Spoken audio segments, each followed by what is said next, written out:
FISACA, maître de conférence ici à l'école centrale de Nantes. Et je suis le président du jury Bruno Siciliano de l'Université de Naples Federico II. Vous allez écouter 45 minutes. Merci. Merci Monsieur le Président. Bonjour à tous, je m'appelle Giulio Ceruti et aujourd'hui je vais vous présenter les designs et les contrôles de mains anthropomorphes et dextres pour un robot humanoïde. Aujourd'hui, on utilise différents dispositifs dans notre maison, la blanche, machine à laver, machine à café, on rumba juste pour nettoyer les sols. Tous ces dispositifs sont très accessibles au public, mais ils sont orientés qu'à performer des tâches très simples. Donc en fait, on est obligé, si on veut avoir une pluralité des services, d'avoir plusieurs dispositifs. Est-ce qu'il ne serait pas mieux d'avoir un seul dispositif capable de faire plusieurs tâches en même temps? Un robot humanoïde capable d'interagir avec notre environnement, notre outils. Des robots humanoïdes existent différents dans le monde. Dans le monde de la recherche, ces robots sont très coûteux. Au contraire, on a aussi des robots orientés plutôt au marché, donc plus accessibles, mais avec des capacités d'interaction physique et communicative très limitées, surtout à cause de leurs manipulateurs simples. Donc notre objectif, c'est celui de concevoir de nouveaux manipulateurs qui augmentent en fait, l'interaction, pour augmenter l'interaction entre l'homme et la machine, et surtout augmenter l'empathie entre les deux, et aussi fournir des services de base, tout en gardant un coût limité. Et on va concevoir cette main pour un robot humanoïde qui s'appelle Romeo, développé par Aldeva. Donc c'est la structure de ma présentation. Je vais de tout début vous présenter l'état de l'art des mains à 5 doigts, de robotique. Ensuite, je vais vous proposer les designs de la main qu'on a conçue, et suivi par des expérimentations et des validations, et finalement des conclusions. Donc avant de vous montrer l'état de l'art des mains à 5 doigts, je voudrais vous montrer la main par excellence. Donc la main à laquelle tout le monde s'inspire, la main humaine. La main humaine est composée par 3 parties principales. On a la poignée, la paume et les doigts. Les doigts, donc on a l'index, majeur, annulaire et auriculaire, ils sont en structure très similaire. Et ensuite on a le pouce qui est le plus fort de tous les autres, il est capable de s'opposer aux autres doigts. Au niveau du squelette, on a 27 os. On a les carpes à la base de la paume. Ensuite, on a les métacarpes ici, qui créent les liaisons entre les carpes et les phalanges. Et les phalanges, en fait, c'est les os qu'on trouve dans les doigts. On a le proximal, du milieu et distal. Les articulations qu'on trouve entre ces os permettent normalement un degré de liberté. À part celles qui lient les métacarpes et les doigts, genre la paume et les doigts, donc entre les métacarpes et les phalanges, qui ont normalement 2 degrés de liberté. Donc, ce qu'on peut voir au niveau des modèles cinématiques, c'est un total de 26 degrés de liberté. Mais en fait, ce n'est pas tout à fait comme ça, dans le sens que au niveau des carpes, toutes les articulations qu'on a sont assez immobiles. Donc on peut simplifier ces modèles et passer à 22 degrés de liberté. Et tous ces degrés de liberté ne sont pas indépendants. On a des contrants que c'est des types statiques et des types dynamiques. Statique, c'est surtout lié à l'ébutée articulaire qu'on a, donc à la capacité de bouger chaque articulation, et celle dynamique, c'est plutôt lié à les couplages qu'on a entre les articulations à l'intérieur du même doigt ou entre phalanges. Pour ce qui concerne la géométrie, c'est pas facile de trouver et d'écrire la géométrie parfaite de la main parce qu'il existe énormément dans le monde. Ce qu'on peut identifier, c'est normalement 2 paramètres principaux qui sont la largeur et la longueur. Et en fonction de ces 2 paramètres, on peut ensuite trouver quelles sont les longueurs et les largeurs des phalanges, où les placer dans la paume. Normalement, ça, on les trouve dans la littérature. Donc, dans la littérature, on trouve des données, ce qu'on appelle anthropométriques. Mais ces données ne sont pas tous cohérents, parce qu'elles sont orientées pour différents objectifs, utilisent différents outils de mesure, et aussi c'est basé sur des ethnies différentes. Donc, ce n'est pas simple de suivre ces données. Pour ce qui concerne la capacité de la main humaine, la première chose qu'on pense tous, c'est l'opposabilité du pouce. Et en fait, on trouve dans la chirurgie un test qui arrive à bien caractériser cette capacité de la main humaine de s'opposer aux autres doigts. Et il existe un test qui s'appelle test de Kaplan-G, qu'on voit ici, qui se fait normalement quand on perd les pouces, et ce pouce vient remplacer pour un des autres doigts. Et pour vérifier si le nouveau pouce est bien opposable comme le vrai, on vérifie bien qu'on arrive bien à attendre des configurations sur des points précis sur les doigts opposés. Pour continuer sur les capacités de la main, on sait très bien avec la main qu'est-ce qu'on peut faire. On peut faire des gestes et on peut saisir des objets. On trouve différents types On peut classifier les gestes selon trois types principaux. On a les adapteurs. Les adapteurs, c'est des gestes qui ont fait de façon inconsciente, dans le sens que ils expriment notre état mental sans qu'en fait nous en ayons compte. Donc, par exemple, quand on tape avec les doigts sur la table parce qu'on est nerveux. Après, on a des gestes qu'on appelle des gestes conversationnels, des conversations. C'est des gestes qui accompagnent en fait la parole, comme c'est celle que j'ai fait maintenant. Ils n'ont pas vraiment de signification tout seuls, mais ils sont en parallèle à la parole. Enfin, on a les gestes expressifs. Les gestes expressifs, moi, je n'ai pas besoin de dire leur signification, mais on comprend très bien ce qu'ils vous transmettent, donc leur idée, leur signification. Pour ce qui concerne la saisie, on a trois types de saisies principales. On a celle qu'on appelle des puissances, où on a des larges surfaces de contact entre l'objet et les doigts. Et ensuite, on a celle, à l'opposé, on va dire celle plus de précision, où on a des petites surfaces de contact, comme par exemple avec une aiguille, ou ici avec un crayon. Et les intermédiaires, où on a donc au milieu entre les deux. Très bien. Donc maintenant, pour ce qui concerne les mains robotiques à 5 doigts, ce que j'ai fait, c'était une classification par rapport à leur degré de liberté d'indépendance. Donc je me suis dit, comment on peut faire une grosse classification? La première, c'est de dire, on va voir celles qui ont plus de 10 degrés de liberté d'indépendance, et on les appelle très hautement dextres. Ces mains, normalement, ils ont la tendance, sont designés pour suivre bien le modèle cinématique de la main humaine et de simplifier au minimum sa structure. Au contraire, celles qui ont moins de degrés de liberté simplifient beaucoup plus, c'est le modèle de la main, et normalement c'est orienté à effectuer des tâches très précises. Et normalement, ça c'est fait soit en éliminant directement des articulations, soit en couplant les articulations. Donc voilà, ici je vous montre certaines mains qu'on appelle hautement dextres. Et quelle est, disons, leur caractéristique principale, c'est qu'on doit effectivement actionner tous ces degrés de liberté. Et pour les faire, où on place les moteurs? Donc soit on les met dans la paume, et ça c'est par exemple la solution de DLR, mais on est obligé donc d'avoir des petits moteurs et des hautes réductions si vous regardez, on a une force assez importante pour saisir des objets. Au contraire, on peut faire comme Shadowhand, où là on va placer les moteurs dans l'avant-bras. Mais cette solution, bien sûr, elle va nous amener à des structures assez grossières.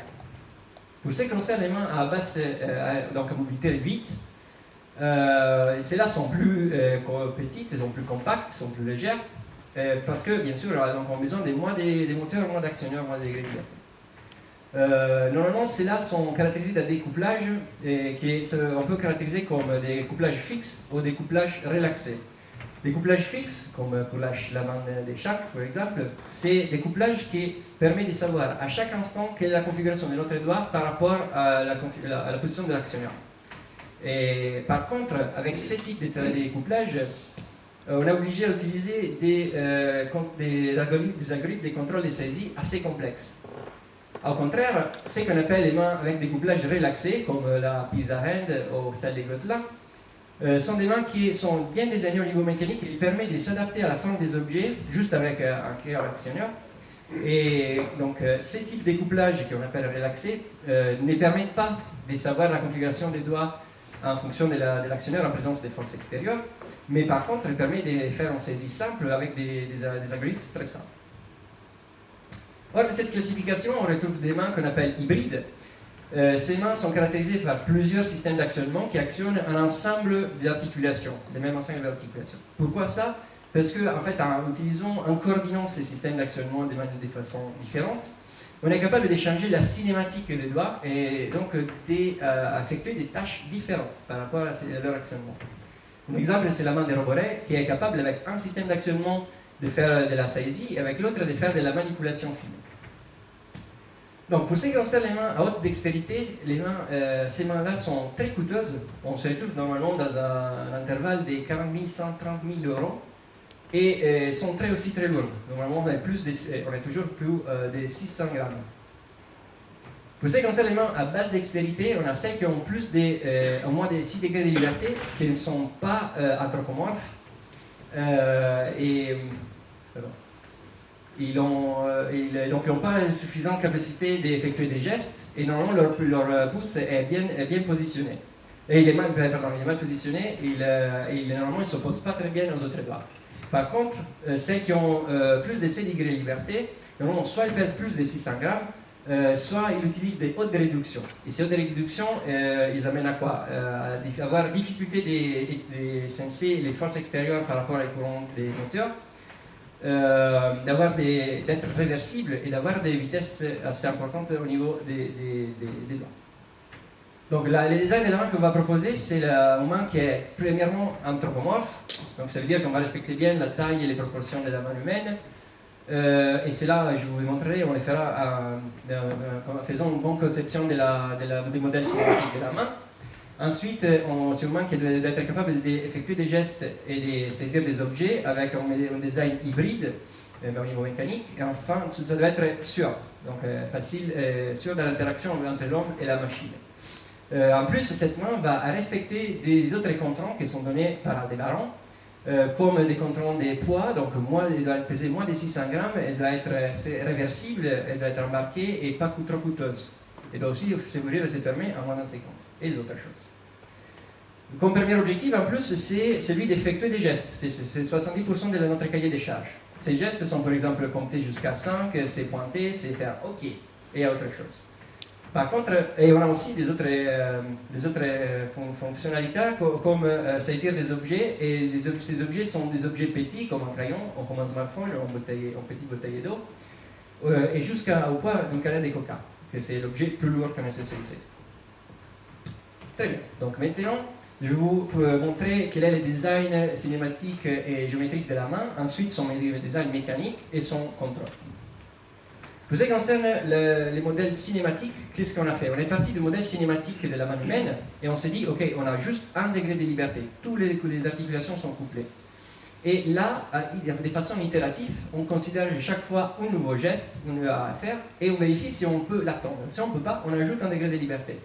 Et on continue de geste en geste jusqu'à quand on arrive à 12 degrés de liberté indépendante. Mais on sait par expérience, et plutôt aussi par la littérature, que ces nombres de degrés de liberté amènent à des mains assez grossières, assez grosses, pas compactes et pas légères. Donc on veut continuer à simplifier notre structure. Ce qu'on fait, c'est qu'on prend encore notre ensemble de gestes et on les classifie selon une priorité qui est liée à la réaction qui vient induite dans les destinataires, dans l'interlocuteur. Donc, si on a des gestes qui amènent des sensations positives dans notre interlocuteur, ce seront des gestes à haute priorité. Au contraire, ce sont négatifs à basse priorité.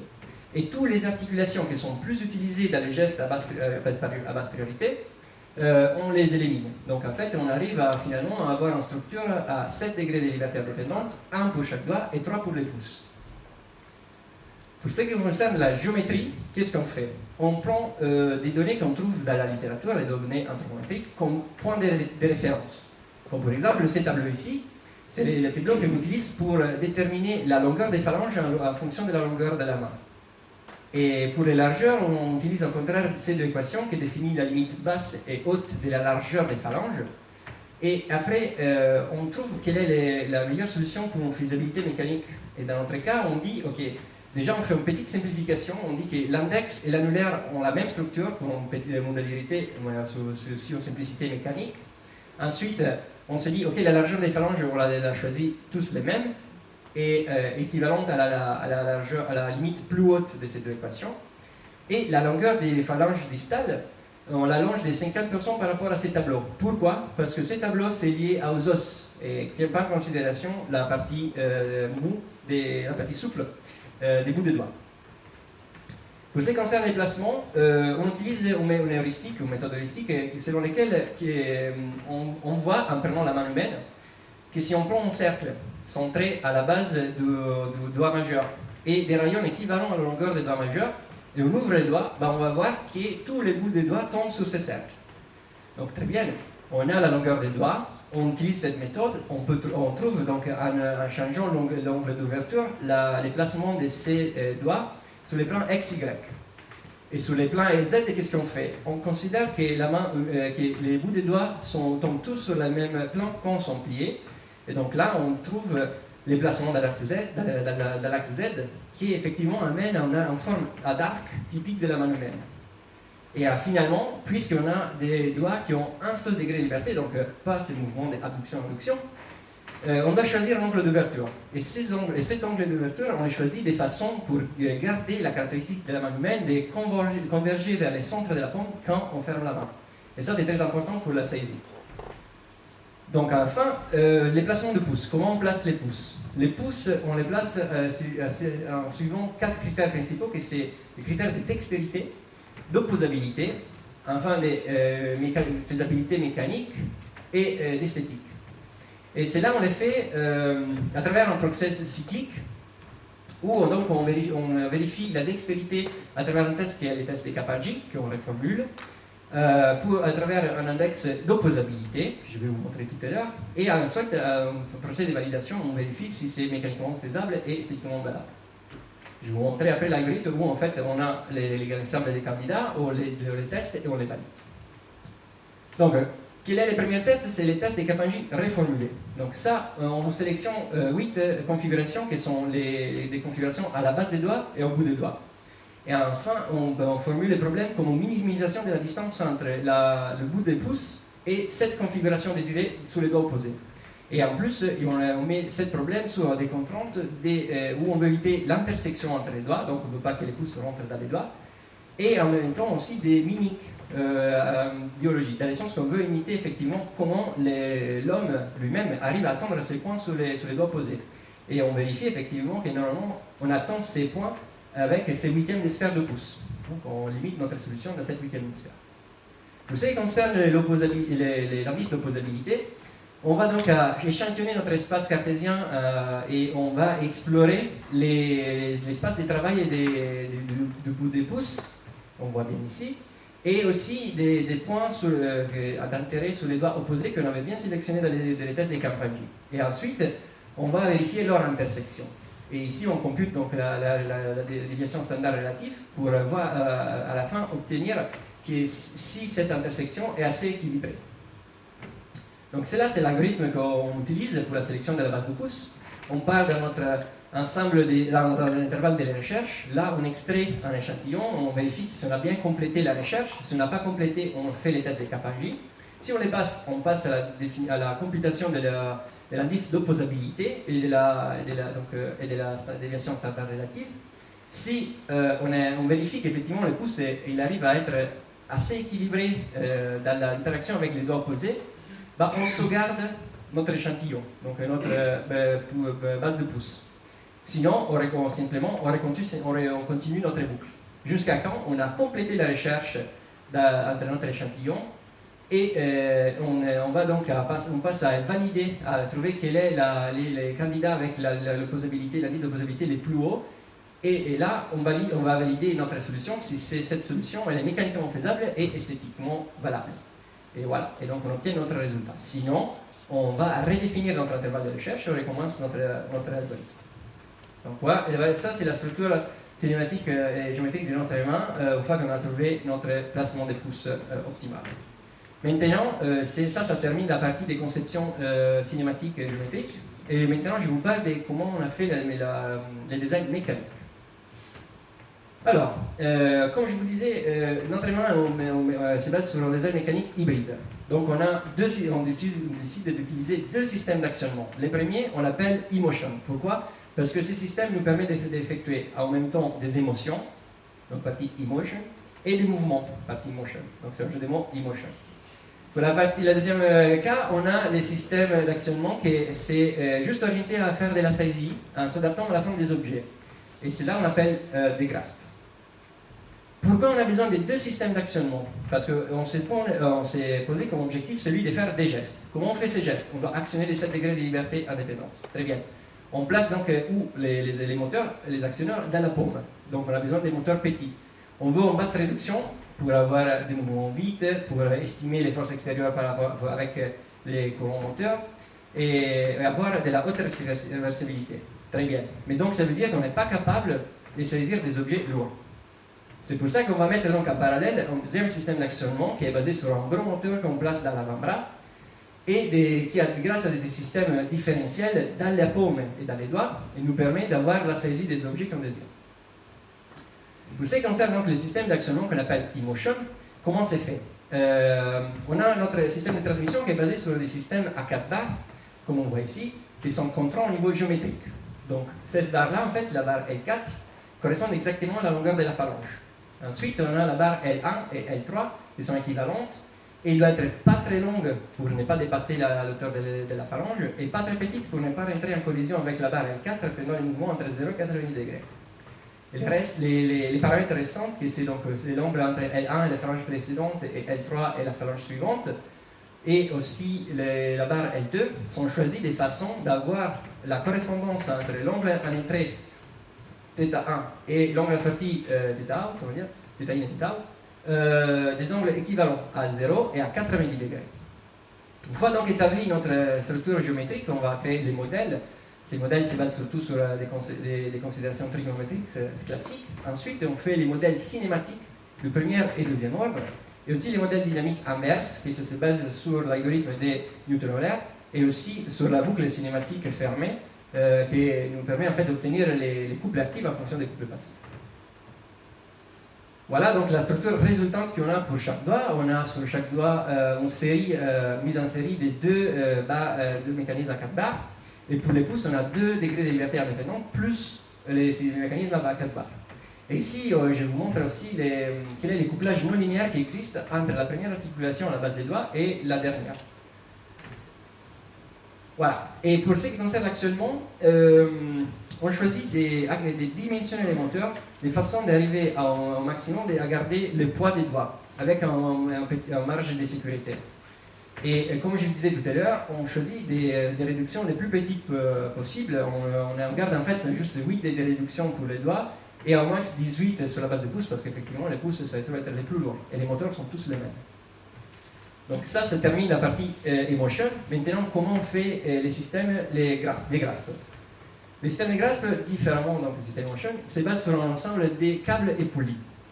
Ces systèmes de transmission normalement, ils ont pas mal de bruit, pas mal de frottements. Et donc, on doit minimiser les angles des réenvois et on doit aussi utiliser des poulies capables de tourner autour d'eux-mêmes. Ça pour minimiser les frottements. Et en plus, on doit aussi bien choisir notre câble. Ces câbles qui doivent être durables, donc il doit avoir une longue durée de vie, si on veut être reliable. Il doit avoir des bas frottements, il doit être aussi capable d'être bien tourné autour des poulies à petits rayons et facile à accrocher. Donc à travers la littérature et aussi à travers les tests qu'on a fait nous-mêmes, on a déterminé que les meilleurs câbles pour ce type de système sont un câble qu'on appelle Fast Flight, qui est un type de binema. Pour ce qui concerne la transmission dans les doigts, ce qu'on a fait, c'est prendre un câble et l'enrouler autour des poulies jusqu'au bout des doigts. Et ce système différentiel, en fait, nous permet, à travers cette formulation, de connaître quelles sont les forces de contact en fonction de la force de traction de l'actionnement, en fonction de ce qu'on appelle la matrice de transmission et la jacobienne du doigt. Et ces forces de contact ne sont pas toujours positives, des fois, elles peuvent être aussi négatives et amènent donc à une saisie qu'on appelle instable. On doit vérifier dans ces cas-là si cette instabilité donc, elle peut amener à une configuration stable ou si au contraire amène à une complète perte de l'objet. Donc, comment on peut garantir au niveau des designs que ces forces ne sont pas négatives, donc nous amènent à des configurations stables. En revoyant donc les paramètres qui influencent les forces de contact, on trouve que les articulations et les angles au niveau articulaire, les points de contact dépendent de la forme des objets. La longueur des doigts aussi s'influence, mais c'est fixé par design parce qu'on va avoir un design anthropomorphe. Donc ce qui reste comme un paramètre qui influence les forces de contact sont les rayons des poulies. Donc on va optimiser les rayons des poulies pour réduire la probabilité des pertes d'objets et aussi pour augmenter la performance des saisies. Donc on utilise, pour faire ça, on utilise 3 indices, qui sont des indices de stabilité, robustesse et de posabilité à la paume. C'est là donc on les normalise et on les met en combinaison linéaire. Et en faisant ça, en mettant aussi des contraintes de faisabilité mécanique, des stabilités des designs, et aussi des capacités, et aussi des réductions des probabilités des pertes sur la dernière phalange, on définit notre problème non linéaire, qui on se résout avec des approximations linéaires, et on trouve notre rayon des poulies optimal. Mais ces rayons des poulies optimales n'amènent pas toujours à des saisies stables sur les objets qu'on désire. Donc ce qu'on va faire, c'est aussi vérifier que cette saisie converge vers des saisies stables. Donc on fait une analyse en fait de convergence et on voit bien que pour tous nos objets, on part de ces points d'instabilité et qui nous amène vers des surfaces de stabilité. Avant des surfaces qu'on appelle des pertes d'objets, comme ça pouvait passer ici. Donc pendant l'évolution, on perd l'objet avant d'arriver en configuration de saisie stable. Ensuite, pour ce qui concerne la partie des transmissions dans la paume, on utilise toujours des câbles et cette fois des barres. Cette solution, c'est en fait, on peut le voir comme un système différentiel d'arbre, donc où à chaque étage on a une entrée et deux sorties. Ce système est compact, léger et surtout à bas frottement. Et il est conçu pour avoir une distribution des forces assez équilibrée entre les doigts quand les configurations des doigts sont similaires. Et au contraire, quand on a des grosses différences au niveau des positions des doigts, on va distribuer plus des efforts vers les doigts plus ouverts. Pourquoi? Parce qu'on suppose que, puisqu'ils sont ouverts, c'est parce qu'il y a l'objet entre les doigts. Très bien, donc au niveau des actionnements, comment on fait les dimensionnements? On considère les poids plus lourds qu'on va saisir, donc la canette des coca, pardon, soda. On analyse la prise avec tous les doigts et tous les phalanges et dans les plans. Donc on fait une simplification, mais c'est pour avoir notre valeur numérique. On considère aussi les coefficients de frottement que c'est entre la loue et la partie souple des doigts. Et ensuite, on détermine donc qu'il faut au moins 50 newtons de force sur le câble pour saisir cette canette. Et donc, pour obtenir cette valeur, on considère qu'on utilise la même politique que l'on avait utilisée avec les systèmes d'e-motion. On n'utilise pas des grosses rapports de réduction. On met juste un poli à la sortie du moteur pour enrouler les câbles et éviter qu'ils se superposent, et aussi qui nous permet quand même d'avoir la force de 50 newtons sur les câbles en sortie. Très bien. Maintenant, la question c'est comment on peut garantir la coexistence de ces deux systèmes d'actionnement en même temps? Parce que un est couplé et l'autre, en fait, il permet de s'adapter à la forme des objets. Donc, en fait, si on avait que des barres rigides, on ne pourrait pas obtenir ces deux comportements en même temps. Donc, l'idée, c'est de remplacer les barres rigides du système e-motion avec des barres élastiques, des barres capables de flamber dans les cas des forces internes assez importantes. Donc, ce qu'on a fait, c'était de déterminer l'élasticité nécessaire pour garder les couplages entre les phalanges pendant les gestes et au contraire, de les amener à flamber pendant la saisie. Et donc voilà les designs complets de chaque doigt. Ça c'est les pouces, et ça c'est les doigts, où on voit les systèmes d'actionnement en parallèle dans les doigts, donc la partie des saisies, donc celle qu'on appelle grasp, et la partie e-motion. Donc ça termine la partie du design mécanique hybride. Maintenant, comment on contrôle ces deux systèmes d'actionnement? Voilà, système d'e-motion. On part de notre, ça c'est une distinction entre haut niveau et bas niveau, au niveau des contrôles. On part de notre tâche à haut niveau, où soit le robot, soit l'utilisateur définit la position finale qu'on veut au niveau articulaire. Quel temps aussi, dans quel temps on veut attendre cette position, avec quelle vitesse, et aussi quels sont les facteurs d'impédance qu'on veut avoir. Ensuite, ces paramètres sont envoyés à notre générateur de trajectoire Bang et à notre modèle dynamique inverse, qui nous permet de savoir quels sont les couples actifs au niveau qu'il faut avoir au niveau des moteurs, au niveau articulaire et ensuite. Et tous les 20 millisecondes, on envoie ces données vers les 7 moteurs. Donc on a une carte pour chaque moteur. Et dans chaque carte, on a des contrôles de bas niveau, où on a le contrôle au niveau articulaire et la commutation au niveau moteur. Plus dans les détails, en fait, on va donner des vitesses et des positions désirées qu'on modifie à travers un contrôle qu'on appelle en impédance. Et en fait, toutes les fois qu'on détecte des forces extérieures, on simule comme un effet mass spring d'ampère, et donc on change les trajectoires en fonction de cet phénomène. Ces deux trajectoires ensuite sont suivies à travers un contrôle PD, et on a aussi une feed-forward, un couple, qui est fait à travers notre modèle dynamique inverse dont je vous parlais tout à l'heure. Comment c'est fait donc les robots? Là, on va envoyer notre couple désiré au niveau articulaire. À travers un modèle de gearbox, on passe un couple moteur, et ensuite on a notre courant désiré. Et la courant désirée est contrôlée à travers un contrôle qu'on appelle Field Oriented Control, c'est juste pour optimiser en fait les torques moteurs. Et c'est un contrôle qu'on appelle vectoriel. Après, on va discuter. Voilà, pour ce qui concerne les contrôles du moteur, les systèmes, les contrôles est beaucoup plus simple.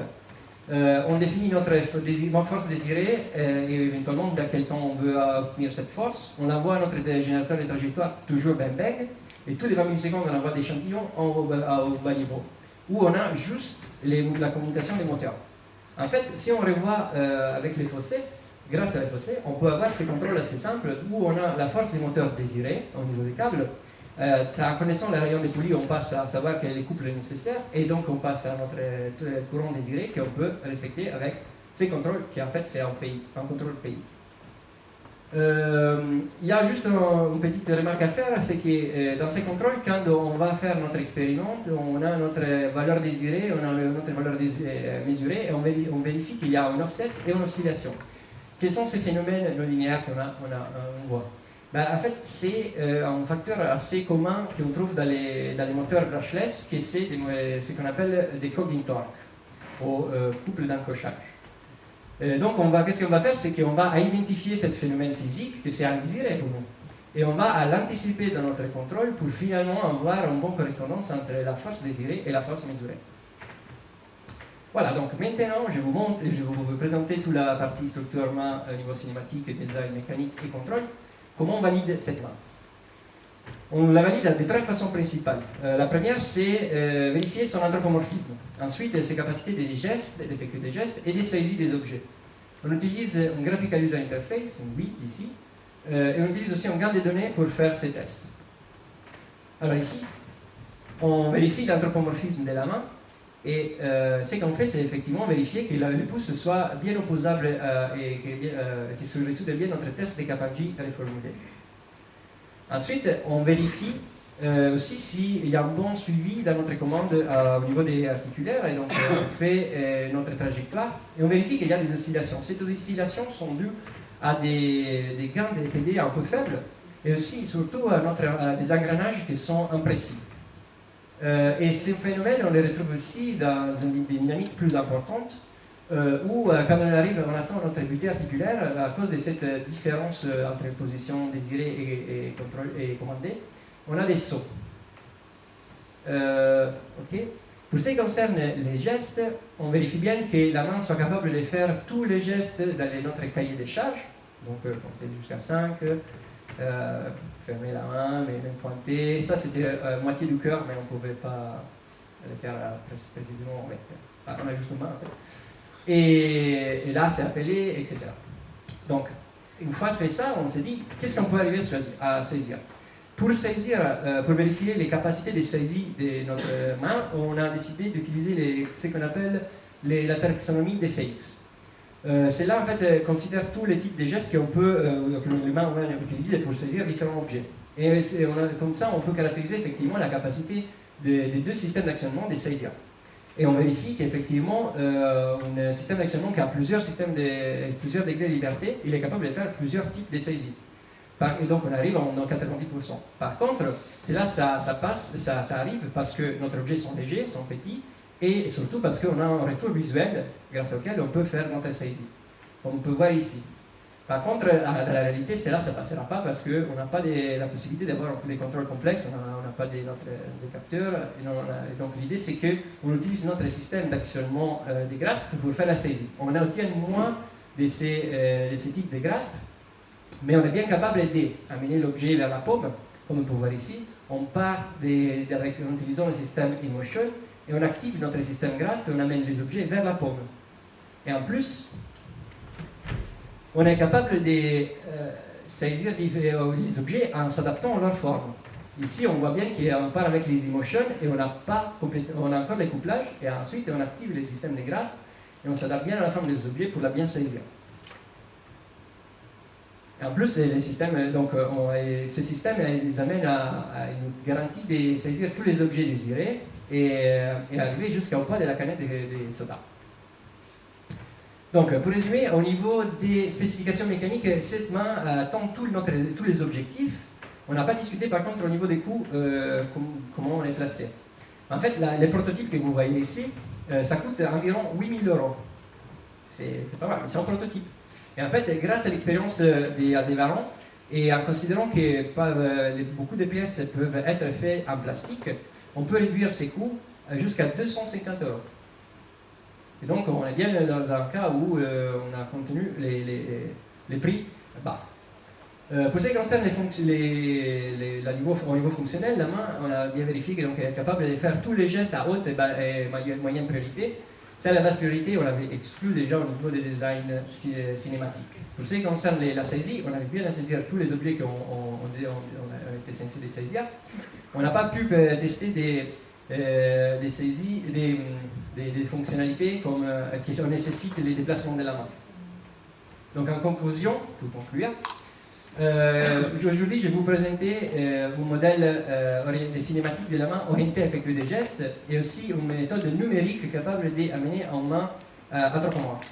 Ensuite aussi un design hybride qui amène en main compacte et légère et qui permet aussi d'effectuer des gestes et de saisir des objets. Et en plus un prototype fonctionnel qui respecte tous les contraintes globales mécaniques et aussi fonctionnelles.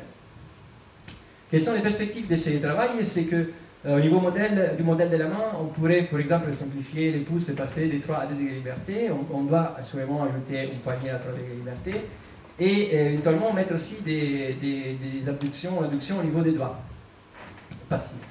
Au niveau des contrôles, on pourrait envisager d'utiliser un contrôle synergie pour s'approcher à la saisie. Et au niveau des prototypes, on doit améliorer sûrement les engrenages, on doit redésigner la paume et aussi on doit améliorer son esthétique et l'électronique. Et en général, aussi réfléchir à quels sont les pas nécessaires pour une production industrielle de série. Merci beaucoup pour votre attention.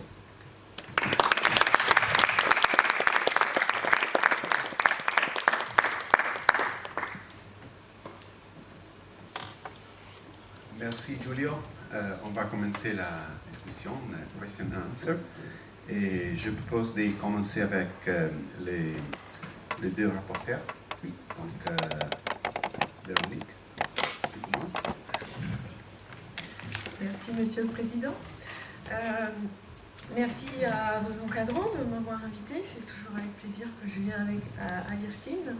Et je crois que je prends progressivement un abonnement, parce que ça m'arrive de plus en plus souvent. Je voudrais vous féliciter pour cette très belle présentation. Alors je dirais qu'elle est proche du manuscrit, et d'habitude c'est plutôt une critique, mais là aujourd'hui ça va être un compliment, parce que votre manuscrit a été extrêmement clair, très très bien structuré. Et donc je n'imaginais pas que vous puissiez inventer autre chose dans la présentation orale. Par contre, vous l'avez rendue très vivante. Merci. En ajoutant tous les gestes d'expression qui étaient nécessaires. Et du coup, ça a contribué à la clarification s'il en était besoin. Mais vraiment, votre manuscrit était déjà extrêmement clair, très dense, avec un très bon état de l'art. Approfondi et comme ça a apparu encore aujourd'hui, à la fois des aspects théoriques et des aspects expérimentaux. Donc de mon point de vue, un travail très très complet. J'ai finalement assez peu de questions du coup. Je vais essayer de sortir du rang un peu, sortir des sentiers battus si on peut y arriver. Et en fait, commencer par rebondir sur votre conclusion. Oui. Vous avez évoqué la possibilité d'ajouter des degrés de liberté pour l'abduction et l'adduction. Oui. Du coup, si vous ajoutez des degrés de liberté, vous avez un actionnement plus compliqué, vous allez donc devoir revisiter tout le travail que vous avez effectué. Oui, en fait, je l'ai dit vite fait, mais mon accent, c'est pas les meilleurs, mais c'est des degrés de liberté que vous devez ajouter de façon passive. Ils vont mettre juste des ressorts. Comme ça, en fait, quand on fait la self-adaptation à la forme des objets, il aide à la saisie, à l'adaptation de la forme, mais après, il revient à la configuration initiale. Donc, c'est pas actionné. Parce que vous avez, je pense que c'est pas donné à tous les doctorants, vous avez la chance et la joie d'aboutir à un produit fini. Et je me suis demandé, tout ce travail que vous avez effectué, vraiment détaillé, soigné, pourrait-il être exploité de nouveau pour la conception d'une nouvelle main? Et j'aimerais savoir un peu quel effort ça représenterait. Ok. Alors, sûrement, cette prototype a été long travail de moi, mais surtout aussi de mon équipe. C'était une belle synergie entre université et entreprise. Ce travail nous amène aussi, il nous a montré aussi quelles sont éventuellement les limites effectivement de ces prototypes, et il nous apprend aussi quelles sont les choses à garder de côté pour des nouveaux travaux, des nouvelles conceptions. Sûrement, ça va beaucoup plus vite, parce que maintenant, il y a l'expérience derrière de savoir concevoir moins, qui est en fait au début du travail, on ne savait pas. Mais sens que moi, sincèrement, c'était la première fois, mais mon équipe aussi, et mes maîtres aussi, et on entrait en fait dans les domaines des manipulateurs, à 5 voies pour les humanoïdes. Donc, c'était long aussi, dans le sens on doit connaître l'état de l'art, on doit connaître tout ce qui s'est fait jusqu'à maintenant. On ne parle pas des bases connues. Et ça a amené en fait, à ces prototypes desquels on est très fiers. Probablement, on va vraiment modifier des choses pour de nouveaux manipulateurs. Je ne pense pas que ça sera exactement celui-là, c'est qu'on éventuellement sera embarqué sur Romeo. Ce que je voulais dire, c'est que vous avez fait des sacrifices, en quelque sorte, des choix, mais des sacrifices aussi de gestes que vous ne pouvez pas réaliser avec cette main. Oui, exactement. Du coup, quelles sont les limites? Quels gestes vous envisageriez d'intégrer dans une nouvelle phase, et du coup, quelle modification ça apporterait majeure? Alors, sincèrement, j'aime beaucoup ces gestes. C'est un blabla en fait, c'est quelque chose qu'on utilise assez souvent en Italie. L'idée c'est que par contre, avec ce système d'actionnement, effectivement, on est toujours obligé d'avoir ces couplages, et donc si tu fais comme ça, personne ne comprend. Donc effectivement, il y aurait besoin de faire un travail sur ça, mais ça voudrait dire ajouter, soit éliminer complètement notre système d'actionnement, notre couplage articulaire, parce que en fait, l'idée c'est que les doigts devraient rester complètement droites, et donc ça serait compliqué de garder les mêmes designs. Ça, alors vous avez mis au point un algorithme pour positionner le pouce par rapport aux autres doigts. Je sais que cet algorithme n'est pas utilisé en ligne, bien sûr, c'est pas sa vocation, mais j'aimerais bien savoir quand même combien d'itérations ça demande pour arriver à trouver le placement optimal. Savoir si ça a été, voilà, c'est comme c'est un problème multicritère. Alors je me rappelle qu'il y a eu un moment où on n'avait pas du tout bien optimisé les codes, et ça prenait la nuit. Et en plus, on cherchait aussi de mettre des threads en parallèle pour avoir des résultats plus vite. Après, en optimisant, on était passé par contre à une trentaine de minutes. Et combien de positions l'algorithme teste en fait, on choisit, je ne sais pas si je l'ai mis, non. L'idée c'est qu'on choisit déjà une zone dans la paume où on sait qu'on voudrait avoir les pouces. Par exemple, on ne se met pas dans la partie droite de la main droite. Et on reste plutôt au centre. Exactement au centre. On définit en fait un rectangle dans lequel après on va échantillonner et explorer. L'échantillonnage, au début, on les fait un peu plus large pour avoir une idée de quelle est la zone meilleure, et après on va relancer les codes avec un échantillonnage plus fin pour trouver la... Et de combien est-il maintenant, à la fin? La position que vous obtenez, c'est à combien près? Des précisions, c'était à 1 mm. 1 millimètre. 1 millimètre. Alors après, c'est pas tellement mon domaine, la conception, mais j'ai été fortement impressionnée de vos propositions qui sont vraiment très détaillées, et de cette idée de combiner deux systèmes d'actionnement différents en un seul tout petit système. Donc ça m'impressionne très très fort. Quelle a été pour vous la difficulté principale dans ce travail de conception? Qu'est-ce qui vous a demandé le plus d'efforts, qui pourrait, à la limite, avez-vous eu des moments de découragement? Vraiment se dire, c'est une barrière infranchissable. Oui. Pour moi, c'était difficile. Déjà, on parlait de mécaniques très petites, et donc on s'est trouvé toujours à combattre avec la faisabilité mécanique. et trouver qu'est-ce que ça peut effectivement marcher dans un domaine si fine. Et en plus, il y a eu pas mal d'intérêt sur comment découpler, comment créer notre mécanisme de découplage et recouplage des doigts. Et cela, c'était effectivement ce qui a donné plus de demander à pas mal du temps. Dans la thèse, je montre aussi des prototypes, et vous avez juste un aussi ici, qui ça donnait des bons résultats, mais quand même, il n'amenait pas à avoir un recouplage autonome. Donc, en fait, on aurait pu tranquillement avoir notre adaptation à la main, mais après, pour recoupler, on devait faire un mouvement dynamique pour, grâce à la gravité, donc grâce à l'inertie des parties, ramener à l'ouverture de la main. Donc, il y a eu différentes idées. Et à la fin, celle d'élastomère était celle qui a résolu tous les problèmes de façon facile.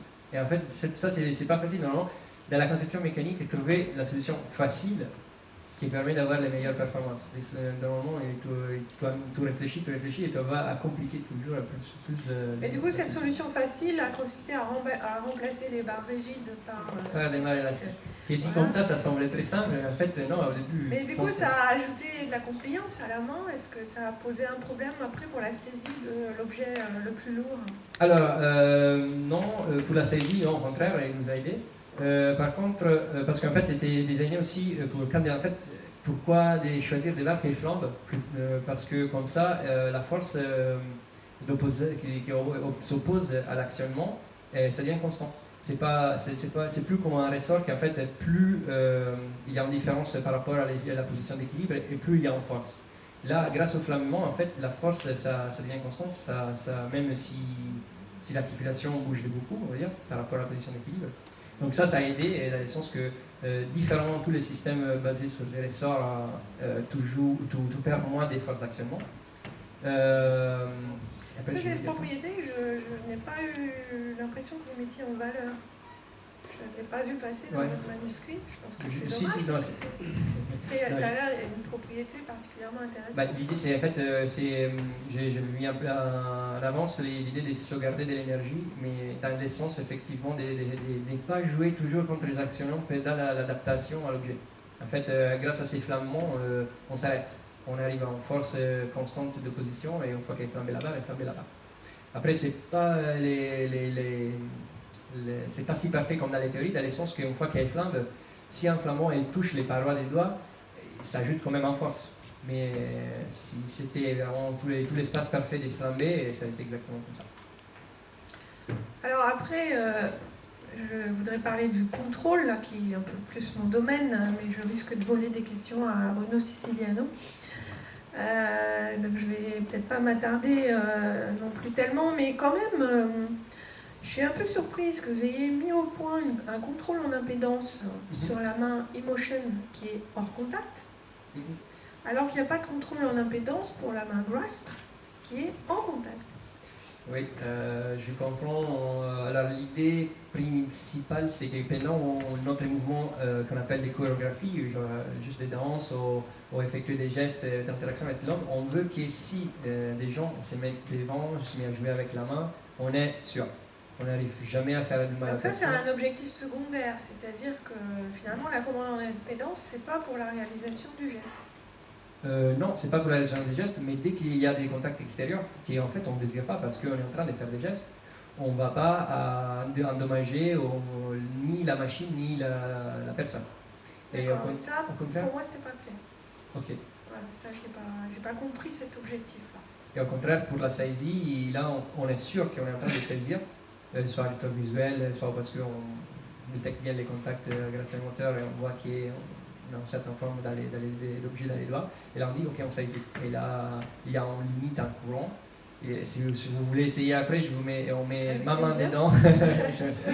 Et c'est quand même sûr, mais on n'avait pas envisagé de mettre en contrôle l'impédance dans la saisie. D'accord. Peut-être que la compliance interne permet aussi d'éviter cela. Et puis, après, dans vos tests, là, qui étaient très intéressants, progressifs, détaillés, vraiment une très belle méthodologie de travail, hein, globalement. Vous dites à un moment, vous commencez la saisie par un geste eMotion, et qu'après vous basculez. Oui. Du coup, c'est un geste particulier? Non. C'est juste l'idée de s'opposer au pouce. Éventuellement, si vous voulez me montrer, je vais vous montrer. L'idée, c'est juste de mettre bien les pouces en opposition et après d'y faire tout. Et en fait, vu que les doigts sont très réversibles, ils s'adaptent environ sur la main, sur la mais main. ce geste-là, il correspond à quoi du coup? C'est là? De emotion. C'est ces gestes-là? Oui. Non, c'est... Ça, c'était pas prévu, je crois. Non, C'était pas dans la liste des gestes. Donc en non, fait, pas vous lui demandez quel geste pour commencer? on dit juste pouce en opposition, Ah, après d'accord. fermer, comme Et faire un poignet, mais en fait, Oui. dès qu'on s'approche... Et c'est seulement lorsque vous rentrez au contact que vous basculez en mode grâce? Oui, l'idée c'est de les faire après en façon autonome quand on aura des belles engrenages parce qu'ils nous permettent effectivement d'avoir une belle détection des forces extérieures, ça pourrait se faire de façon autonome. Là pour l'instant, j'ai dit j'active ces systèmes d'actionnement et après je sais que j'ai l'objet un peu enroulé parce qu'en fait à cause des couplages, on n'a pas l'adaptation complète donc on reste comme ça et après je dis ok j'active l'actionnement des saisies. Et ce geste de saisie, c'est systématiquement un empaumement ou est-ce que vous pouvez quand même le faire en bout de doigt? Juste comme ça avec le bout de doigt. Pourrais essayer, je peux essayer, on peut le faire. Je sais pas Parce que c'est assez fréquent qu'on saisisse un geste juste avec le bout des doigts et pas oui. avec Alors l'idée c'est l'ensemble de qu'avec la main. les gestes, sûrement on peut y arriver, mais la force ne sera pas du tout forte, donc probablement on va perdre l'objet. Après par contre la saisie elle est toujours orientée à amener vers la paume, donc après il faut voir... Il y aura systématiquement ce mouvement de recentrage? Oui, c'est assez récurrent. Donc si c'est bien placé, si l'objet le permet, probablement ça va marcher. C'était pas ça l'objectif, normalement c'était de faire des saisies. J'ai bien compris, mais c'est pour, pour explorer les capacités. Explorer son potentiel, pour ne pas la restreindre à certaines configurations. Bien voilà, je crois que j'en ai terminé. Je vous félicite. Merci beaucoup. Et puis je passe la parole au président. Merci Véronique. On va continuer avec des questions de Jean-Pierre Gazot, l'autre rapporteur. Merci Monsieur le Président. Moi je tiens d'abord à remercier vos encadrants, Sophie et Damien, pour cette invitation. C'est toujours un plaisir de venir ici à Nantes. J'étais encore avec des collègues nantais il y a quelques jours pour les Tech Day Robotex. Donc je suis vraiment ravi d'être ici. Je tiens par ailleurs à vous féliciter aussi pour votre excellente présentation, très claire. Et puis vous avez mis vraiment toute l'énergie nécessaire. Quand j'ai vu les 71 slides initiaux, je me suis dit... Ça fait mal. Ouais, bon. Donc je tiens vraiment à vous féliciter par cette belle présentation. J'étais surtout aussi extrêmement impatient d'avoir des vidéos qui montraient également le comportement réel de la main, ce qui naturellement manquait dans le rapport, et rapport qui manquait aussi un petit peu également de rapport très bien écrit par ailleurs. J'ai été ravi d'ailleurs à travers votre rapport de voir la progression assez linéaire, exploitant en permanence ces techniques de l'ingénieur pour résoudre un certain nombre de problèmes qui sont arrivés au fil du développement de cette main mécanique. Et puis je tiens à vous féliciter parce que c'est vrai que je pense que c'est quelque chose qui doit être dit. C'est vrai que concevoir une main à dimension réduite, c'est extrêmement complexe. C'est beaucoup plus complexe que de concevoir une main à l'échelle 2, et c'est vrai qu'il y a un grand nombre de mains qui aujourd'hui sont des mains au design anthropomorphe avec des échelles qui sont sans commune mesure avec la main humaine, souvent qui atteignent, pour celles que vous avez citées, en totalement actionné, une échelle 1,5 voire une échelle 2. Je pense à des mains comme la main Schenck par exemple, pas la sous-actionnée que vous avez présentée, mais la main de Grevenstein. Donc c'est vrai que c'est vraiment complexe, et de fait, je tiens aussi à vous féliciter par le fait qu'aujourd'hui on a un prototype opérationnel qui démontre un certain nombre de capacités. Alors, comme tout travail intéressant, j'ai naturellement des questions qui sont associées à ce travail intéressant. Et je vais essayer de ne pas être trop long. Je m'associe aux remarques qui ont été faites par Véronique sur les questions qui ont été posées. Alors, je vais compléter un petit peu ces questions par d'autres questions complémentaires. La première chose, donc je vais reprendre un petit peu le mémoire de manière linéaire. La première chose qui m'a intéressé, c'est l'état de l'art que vous avez fait, qui était relativement exhaustif. Par contre, en regardant votre état de l'art, la question que je me suis posée, c'est vrai que vous avez un cahier des charges fonctionnel. Est-ce qu'il n'aurait pas été intéressant de confronter ce cahier des charges fonctionnel au niveau de l'état d'art avec quelques mains existantes? En l'occurrence, je pense à deux mains. Il y a la main InMove, qui est une main qui a été prototypée en 3D, donc j'aurais bien aimé savoir, en termes de capacité, au regard de votre cahier des charges fonctionnelles, ce que permettait cette main in-move. Et puis la main roboray, naturellement, parce que je pense que la main roboray vous a inspiré au niveau du double actionnement. Je pense que c'est elle qui fait que vous êtes allé vers un double actionnement aujourd'hui. Voilà. Je vais à l'inverse, donc je commence par Première question. le volet, effectivement, et c'était Romain qui a nous donné l'inspiration du double actionnement, de la design grid. Après, on repasse à la main in-move. In-move, c'est vraiment pas cher, d'accord, mais elle est très limitée. On a des servomoteurs qui tirent des câbles, on n'a pas les capacités de sentir des forces extérieures. On n'avait pas, de toute façon, on n'a pas vérifié les gestes au niveau, les capacités au niveau fonctionnel des différents mains de l'état de l'art, parce que c'est la meilleure façon, ça a été de les acheter, mais c'était pas vraiment faisable. Pour in-move, effectivement, ça pouvait être la seule d'intérêt, mais on savait déjà qu'il y avait des limites. Il me semble bien que ces deux doigts sont couplés, donc déjà au niveau des gestes, on n'était pas très bien parti.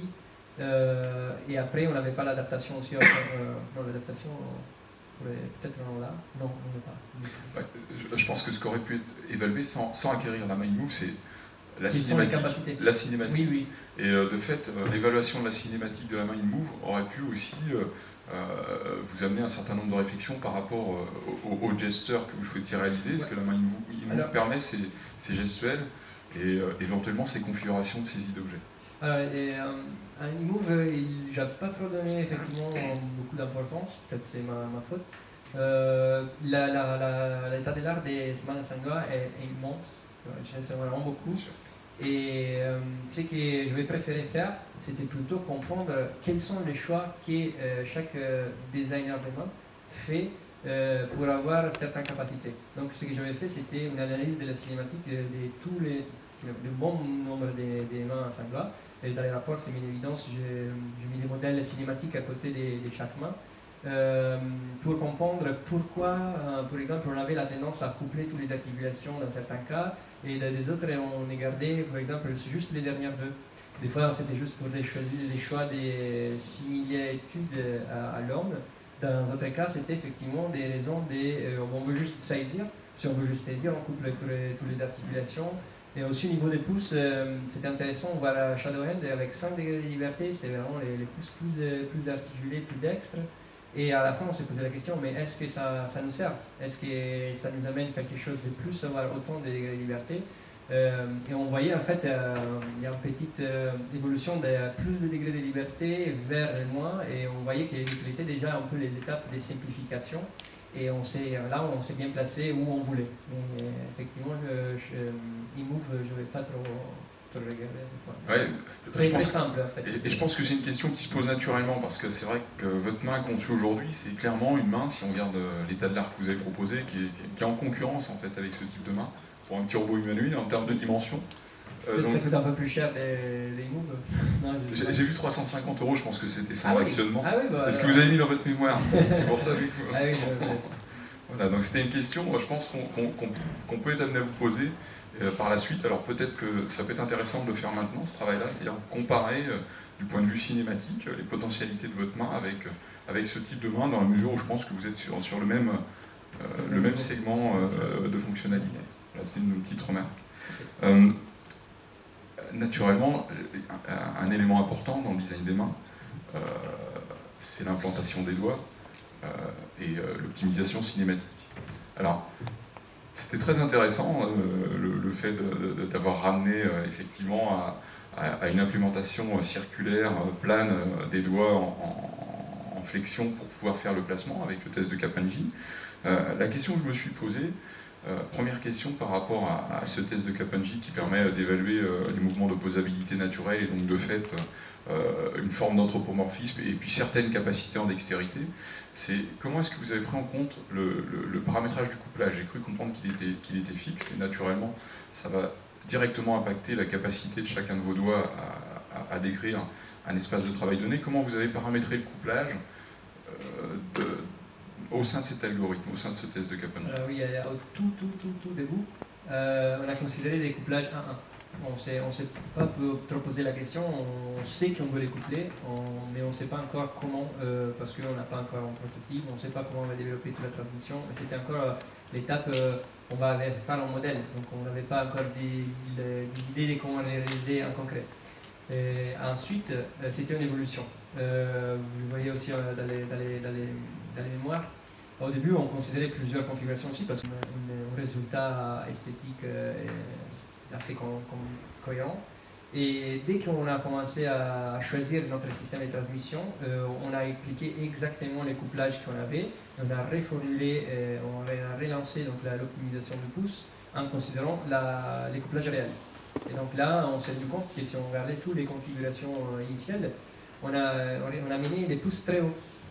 Et donc c'est là on nous a obligés à choisir des configurations qui permettaient quand même d'avoir des résultats équilibrés. Donc on pousse un peu plus bas. Parce que si on essayait, en fait, avec notre couplage, nos linéaires, pour atteindre cette configuration ici, on était obligé d'avoir un pouce un peu trop haut et donc on peut mettre petit. Et est-ce que vous avez essayé de tester, parce qu'on parlait, c'est vrai que vous êtes très attaché au caractère anthropomorphe, est-ce que vous avez essayé de tester le couplage naturel qui existe chez l'homme, dans le doigt vide, qui est de l'ordre de 2 tiers sur les doigts longs, entre non, on a pas essayé. distal intermédiaire, voir un petit peu le rendu? On aurait pu, mais c'est un choix qu'on n'a pas fait. D'accord. Mais c'est vrai que ça pouvait aussi s'envisager. Très bien. Une autre question aussi que je me suis posée dans la démarche, c'est vrai que le test de Kaplan-G, donc c'est un choix qui me paraît pertinent et intéressant naturellement. Par contre, c'est vrai que dans le cahier des charges fonctionnelles, vous êtes attaché à cibler un certain nombre d'objets. J'aimerais savoir à quel moment du processus de design de la main vous avez pris en compte le dimensionnement de ces objets, les dimensions de ces objets, pour pouvoir être certain de pouvoir les intégrer dans le processus de placement. Parce que c'est vrai qu'un des éléments clés, c'est quand même de proposer un processus de placement et de dimensionnement des doigts qui va permettre de répondre justement à la nécessité de saisir des objets de dimension donnée. Alors je me suis posé la question, est-ce que c'était pas intéressant justement d'avoir une approche globale, d'optimiser à la fois Kaplan-G et à la fois les dimensionnements des objets dans le placement, c'est-à-dire de faire un test sur ce dimensionnement dans le cadre de la procédure de placement. Ça, c'est une question que je me suis posée. Pourquoi ça n'a pas été fait, ou est-ce que vous l'avez fait autrement? Disons qu'en partant par des données anthropométriques, on savait qu'on n'était pas loin, on était quand même dans l'échelle de saisir les objets qu'on désirait, des façons comme nous on l'a fait. Donc on ne s'est pas très posé la question de ce point de vue, à part pour les crayons, dans le sens qu'on s'est dit on va être sûr que quand on ferme les doigts, on n'a pas les crayons qui glissent. Donc c'est les seuls objets qu'on a effectivement bien considérés pour être sûr de les saisir de façon propre. Donc c'était le seul objet qu'on a utilisé pour les designs. D'accord, c'est vrai. C'était pas mis en évidence dans les mémoires. Mais... Non, c'est vrai que c'était pas transparent dans le mémoire, et c'est vrai que ça veut dire que vous n'avez pas utilisé, à l'issue de votre processus de placement, un petit outil de planification assez simple pour justement générer des prises avec les couplages choisis qui permettaient de valider les objets du cahier des charges fonctionnelles. On savait, une fois qu'on avait les mains en CAD, après on avait les modèles des canettes, donc on voyait qu'on arrivait bien à les prendre, on savait qu'on était alors dans les bonnes échelles. On ne s'est pas trop attardé sur ça. D'accord. Mais bon, c'est vrai que ça ne m'a pas choqué, outre mesure, dans la mesure où quand on regarde les configurations que vous proposez, page 52-53 de votre rapport, d'ailleurs qu'on a revu aujourd'hui, c'est vrai qu'on a des configurations qui paraissent complètement bio-inspirées. C'est vrai, du point de vue implémentation, c'est quelque chose qui paraît effectivement plausible, du point de vue anthropomorphisme.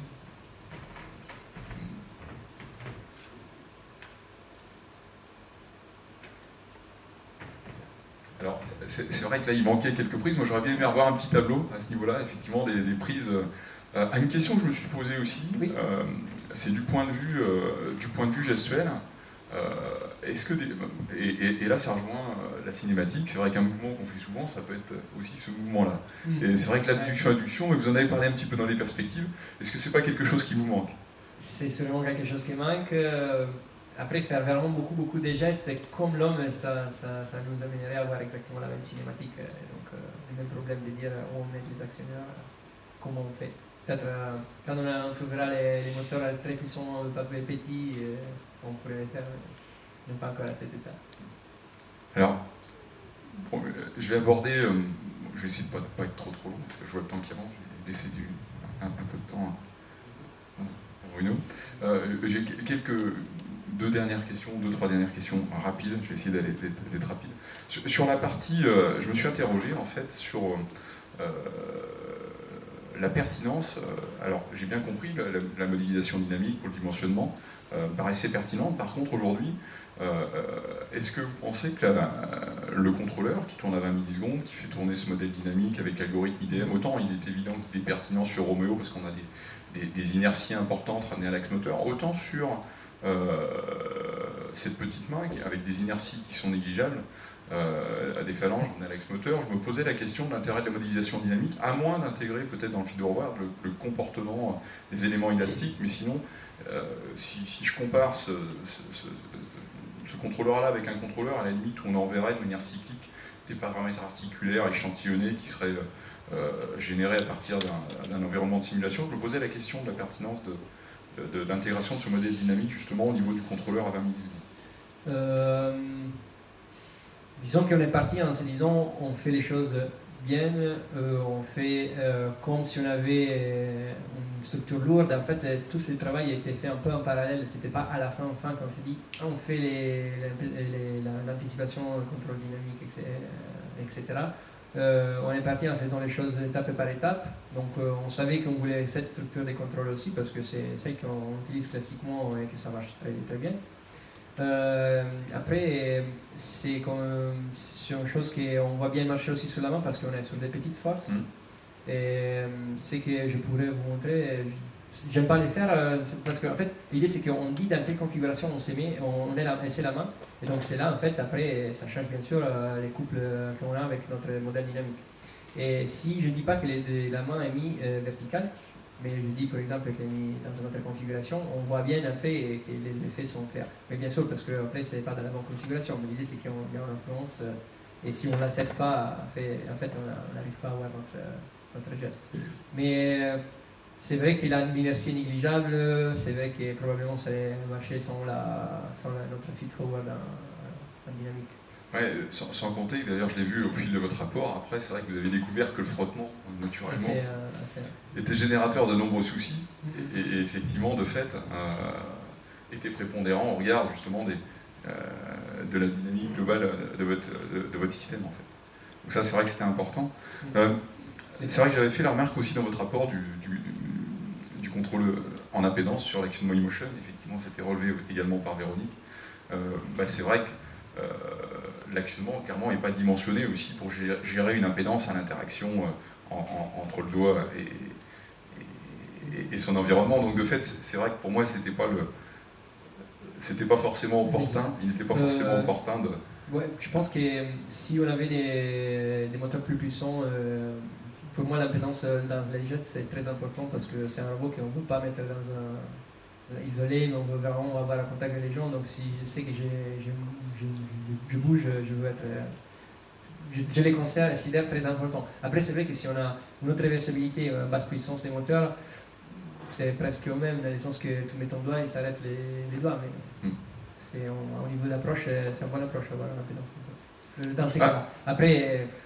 Est-ce que pour gérer cette impédance, il n'aurait pas pu être opportun, parce que vous avez un système élastique, le comportement du modèle, l'intégration du modèle viscoélastique à la limite de votre élément élastique pourrait être un bon moyen justement d'intégrer l'impédance de l'interaction, si tant est qu'on peut la mesurer.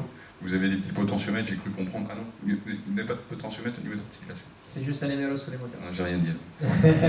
Pas l'intégrer, en fait. Petite question, juste pour terminer sur cette partie, c'est vrai que quand on regarde 20 millisecondes, c'est vrai que 20 millisecondes, vous avez des mouvements de l'ordre de 30 tours minute, ce que j'ai regardé à peu près en termes dans les courbes que vous avez présentées dans le rapport. C'est vrai que ça veut dire c'est 3 degrés toutes les 20 millisecondes. C'est vrai que là, si on veut être un peu plus réactif, est-ce que c'est quelque chose qui peut être pénalisant dans les applications que vous visez, ou est-ce que c'est purement du quasi-statique, et donc de fait, effectivement, les 20 millisecondes, il n'y a pas de souci. Je pense que pour la main, c'est très bien. Les mouvements qu'on lui demande, c'est un intervalle temporel assez cohérent et bien dimensionné. Si on avait un jump, par contre, non. Si on voulait avoir des mouvements beaucoup plus dynamiques, les 20 millisecondes, c'est pas très bien. Je vais passer un petit peu juste sur la partie conception. C'est vrai que je me suis posé la question du choix des coefficients de pondération de la fonction psi, hein, c'était dans la page 89 du rapport, je crois que vous l'avez repris ici, qui permettait justement d'optimiser 3 paramètres, hein, la stabilité, la robustesse et puis l'opposition au niveau de la peau. Le choix, c'était clairement de dire, voilà, je veux privilégier la robustesse au regard de... Je veux privilégier la robustesse et aussi l'opposition à la paume de l'objet. Et quand même, on a mis aussi ces paramètres, que c'est celui de la stabilité. Mais parce qu'en fait, j'ai préféré qu'une fois qu'on avait des configurations stables, c'était vraiment des configurations stables. Parce que des fois, si on ne considérait pas vraiment la robustesse, on pouvait avoir plusieurs configurations, mais moins robustes. Donc à la fin, en pratique, c'est comme ne pas les avoir. C'est pour ça juste que j'ai voulu donner plus d'importance sur la robustesse. Et par contre, il y a un autre paramètre qu'il y a dans les... Oui, vous avez dit, il y en avait 4. Exactement. Ouais. Que c'est pour avoir des forces de contact homogènes. Ben, c'est là, en fait, à la fin, on n'a pas utilisé.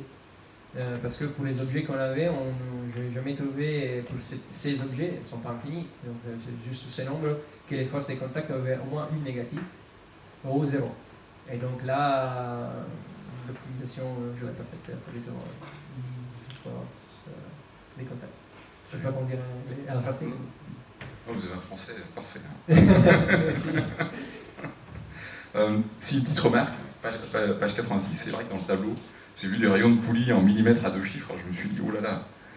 Et ce que vous avez fait, c'est vrai que quand on conçoit, on a quand même le souci d'harmoniser, d'essayer autant que faire se peut, de réduire les coûts, et donc ça rentre naturellement dans un processus un peu d'optimisation derrière de la technologie développée. Est-ce que vous êtes posé la question de savoir, par exemple, le rayon R2, si on met tous les rayons à 3, et dans quelle mesure ça va impacter ma fonction coût je sais que des petites différences influencent vraiment beaucoup. Bien sûr. Et donc, on avait imposé qu'on gardait bien ces rayons. Donc, tous les rayons sont bien respectés dans les lois. On n'a pas décidé d'utiliser les mêmes rayons pour tout. Alors, j'imagine 2,9, pas 2,97. La précision, c'est quand même relative. L'idée, c'est on ne fait pas tous 3,2. Voilà. D'accord. Si on était 2,9, on essayait d'être sur les 2,9. Parce que c'est vrai que naturellement, on aurait tendance à se dire, bon ben voilà, j'ai quand même des doigts qui sont similaires. Donc on va essayer d'harmoniser un petit peu le dimensionnement. Je vois un rayon R1 à 6 et puis après 4 doigts à 5. Bon, est-ce que si je mets bon, ça va naturellement changer le rapport de réduction, mais si j'amplifie un peu le couple, est-ce que ça change drastiquement ma fonction couleur? Au niveau des stabilités, je peux doper un peu les rayons de façon à augmenter le couple plutôt que de le réduire. Donc, parce qu'en termes de dimensionnement, a priori, les rayons de 6 tenaient également, quoi, sur l'index, le majeur, l'annulaire, donc je pense que ça aurait plutôt poussé votre fonction d'optimisation vers le haut. Oui, donc changer les rayons. L'inverse, en fonction de la façon dont c'est codé. Oui, disons qu'au début, je me suis dit que je laisse les rayons de base fixes et je change juste les dernières deux. Et ce que j'avais vu, effectivement, c'est que on a mené vers des rayons très petits jusqu'à la fin, donc il y avait des contrôles de visibilité mécanique. Mais une fois qu'on s'est retrouvé dans ces problèmes, j'ai pu regarder la modification du premier rayon, c'était juste après des rapports où donc ça dépendait du deuxième et troisième. Et les petites modifications de cela, ça influençait, je ne dis pas la force comme vous disiez, mais c'est plutôt la stabilité. Je me suis très intéressé à ça. Et donc le choix des paramètres, après c'était choisi comme ça. Pour optimiser, on s'est arrêté là. Parce qu'il y avait beaucoup de choses à faire, sûrement j'aurais pu explorer plus. J'étais content. Non, mais très bien. Non, je tiens quand même à souligner le fait que vous avez fourni un travail extrêmement important. Donc, c'est des petites questions qui ont vocation à ouvrir un petit peu peut-être des perspectives aussi en termes de... quelque chose aussi qui m'intéresse en tant que technologue, et puis c'est vrai que cette main, c'est une main qui a vocation à être transférée industriellement sur un robot humanoïde existant. Est-ce que vous avez commencé à faire des tests aujourd'hui en termes de robustesse en chargeant les doigts, en chargeant la main, en effectuant un certain nombre de cycles d'ouverture et de fermeture pour commencer à évaluer un petit peu la tenue des câbles? les problématiques de frottement. Vous parliez du petit élément flexible tout à l'heure qui avait tendance, lorsqu'on vient dans certaines configurations, à frotter effectivement sur les parois. Est-ce que ça, c'est des choses que vous avez commencé à étudier Ça, c'est sûrement des choses qu'on doit affronter pour la partie de la production de série. Par exemple, on a différents problèmes. Si on pense par exemple à la saisie, après sur l'élastomère, des fois ça reste coincé pour les frottements et tout comme ça. On joue pas mal dans les stall torque du moteur, dans certains cas. Et donc on limite aussi l'utilisation de la main à quelques minutes, et après on attend jusqu'à ça baisse la température, on répète. Donc en fait, non, on n'est pas en étape où on s'est dit on lance 10 heures. C'était vraiment dimensionné juste, on peut dire. C'est vraiment. Après, on travaille à réviser pour la rendre plus robuste pour une situation de série, mais je pense que c'est peut-être tranquillement le faire. Et une dernière question, parce oui. que je vois que le temps avance. J'ai vu à la fin de votre mémoire, effectivement, sur les tests de l'actionnement e-motion, en particulier, enfin sur les tests également de saisie, vous détectiez, vous faisiez du seuillage pour détecter le contact, les efforts de contact. Qu'en est-il de l'évaluation en fait, de l'effort de serrage et de la transparence en fait, globale, finale du prototype? Parce que ça, c'est vrai que dans le mémoire, il n'en est pas réellement question de la transparence du doigt au niveau opérationnel, transparence mécanique. Qu'en est-il effectivement donc, de fait de cette évaluation des efforts qui devait s'appuyer sur initialement l'exploitation des courants moteurs? Alors oui, la transparence, c'est ce qu'on obtient au niveau des systèmes d'actionnement e-motion, pas sur les systèmes à câble différentiel, peut-être que j'ai mal compris. Ouais. Et c'est là où on l'a mesuré en regardant après si on détectait effectivement des forces avec juste un doigt et des engrenages. Mais on avait vu qu'on avait des problèmes en fait, au niveau des engrenages, on voyait pas mal de frottements, parce qu'en fait on avait juste ça, on a moteur, engrenage et barre. Et donc là on a vu qu'on avait une limite, donc on était obligé pour détecter des forces de mettre un threshold pour éliminer ces bruits des engrenages et ensuite ça détecter. Mais je suis sûr qu'on a juste 8 de réduction. Si on avait des belles engrenages bien montés, bien designés, parce que en fait c'est nous-mêmes qu'on a fait ça, on aurait pu peut-être prendre déjà des existants. Et là, on aurait pu mieux détecter les efforts. Ça, c'est un travail aussi de mon collègue qui a bien détecté les rapports de réduction qu'on peut utiliser au max pour détecter des forces extérieures à travers les courants des moteurs. On avait détecté qu'effectivement, il fallait être très très faible et sous-basé sur ça, en fait, après les systèmes de transmission. Si on repartait de la feuille blanche, est-ce que vous feriez si on repartait de la feuille blanche oui, ok. Demain, est-ce qu'il y a des choix différents que vous feriez? Est-ce que vous feriez des choix différents? L'idée, c'est qu'il y ait quand même deux systèmes d'actionnement. On pourrait peut-être s'en sortir avec un. Peut-être. Disons qu'il faut y réfléchir. J'aime bien ces modèles, ces systèmes. Après, il faudrait voir si effectivement on a bien embarqué de l'avant-bras avec la poignée à 3 degrés de liberté, puis on n'a pas encore. Donc, il y a des choses absolument à changer. Même les 3 degrés de liberté sous les pouces, c'est vrai que ça fait. Moi j'aime beaucoup, c'est un peu moins qu'à pousser, parce que je disais, c'est très anthropomorphe, on arrive bien à se poser au doigts. Par contre, on pourrait éventuellement les simplifier à 2. Beaucoup de monde aussi à la conférence en Corée, j'étais la semaine dernière, ils me disaient mais pourquoi 3 plutôt que 2. C'était mon choix. Après, si on avait 2, on plierait direct, on n'arriverait pas à tendre les doigts en opposition, on semblait moins humain. Mais avec 2, ça marcherait, pour la saisie, par exemple. Genre juste pour s'ouvrir et s'approcher et après fermer. Il y a des choix éventuellement à refaire si on veut des produits encore moins chers et encore plus simplifiés. Sûrement. Pas plus complexes. Ça, c'est l'idée. Très bien, je vous remercie. J'en ai terminé. Je remercie également Damien et Sophie. J'ai cru qu'on partait tous les membres du jury avec un petit cadeau qui était une main de Roméo, non? Voilà, je vous remercie. Merci, Monsieur le Président. Merci Jean-Pierre. Alors, on va continuer la discussion avec les questions par les examinateurs. Et donc, je peux commencer avec l'examinateur Esther. Donc, David. Ouais. Merci aux membres du jury, à vous, Monsieur le Président. Giulio, c'était une super présentation. C'était très vivant. Moi, je ne vais pas avoir beaucoup de questions techniques parce que j'ai suivi le travail avec toi de toute façon. Et je voulais juste te dire que c'était 3 bonnes années, c'était une super thèse. De toute façon, on va continuer à travailler ensemble. Moi, je trouve que c'est génial, ton comportement il est très bien, ça se voit dans le rapport, c'est très complet. Giulio, c'est quelqu'un de minutieux, il lâche rien. Moi, j'ai tendance à être très rapide, à aller sur des solutions. Et Giulio, il va aller toujours chercher, comprendre, établir le truc bien. Donc, super, c'est une très belle thèse.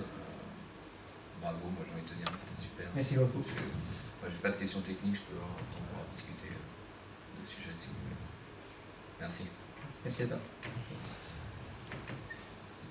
On va continuer avec la co-directrice de thèse, Sophie.